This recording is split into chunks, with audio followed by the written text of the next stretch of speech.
waraysi gaara uu siiyey maanta warbaahinta Daljir ex Colonel Maxamuud Cabdi Cumar Qolombi ayaa sheegay soo gelitaanka Somaliland ee deegaanka Yube ee gobolka Sanaag iyo waliba imaatinka madaxweynaha Faransiiska Emmanuel Macron ee dalka Djibouti ay cadeynayso in uu muuqdo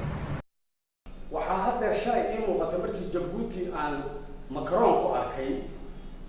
Emmanuel Macron madaxweynaha Faransiiska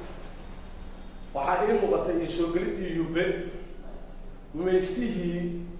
oo Soomaaliya soo galay taariikh laba qarni iyo dheeraad ah muuqaalkeedii ayaa la muuqday walow aniga aanan joogin waqtigaas laakiin dee maskaxdayda ayaa sawirka hayso waxay yihiin nimanka waqooyi iyo Hargeysa fadhiyo Musabbix oo dhaanka u yahay niman u fakirayo ilaa kacab horkacidda gumeysiga marka iyagu macnahoodu wuxuu yahay gumeysiga Soomaaliya inay horkacaan waxaana taa idin cadeynayso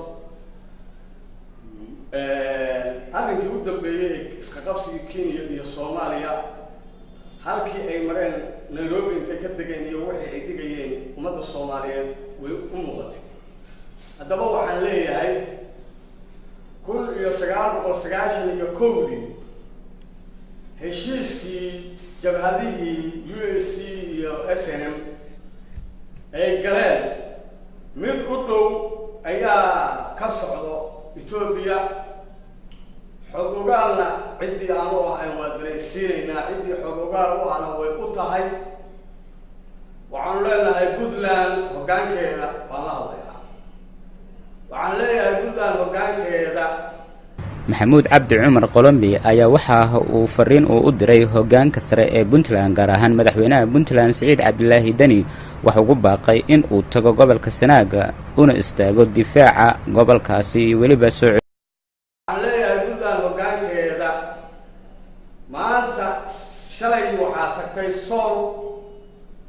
maantana waxaa rabaa inay tagto Sanaag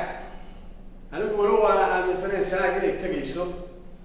oo ku yaalo qabrigii Cabdiraxmaan Jabarti oo ay tahay meel adag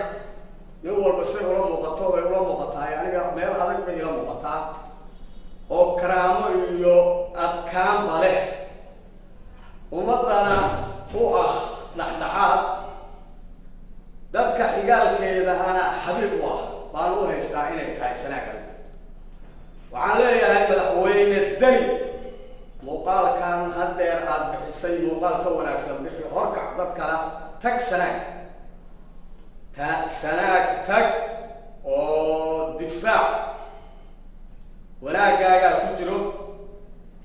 dadka Puntland degan waxaan leeyahay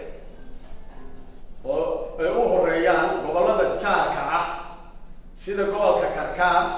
Highland Sanaag iyo Bari waxaan u haystaa dad ehel ah oo wadaago wixii dad wadaagaan laakiin in ay talada wadaagaan baan u haystay muuqaalka hadda ii muuqdo oo caara ah oo Karkaar Highland xog ogaal u ahayn iyo Sanaag iyo Bari oo ay caara ku hayso waxaan u haystaa muuqaal ka bedelan muuqaal Xasan Heykal warbaahinta Daljir Boosaaso.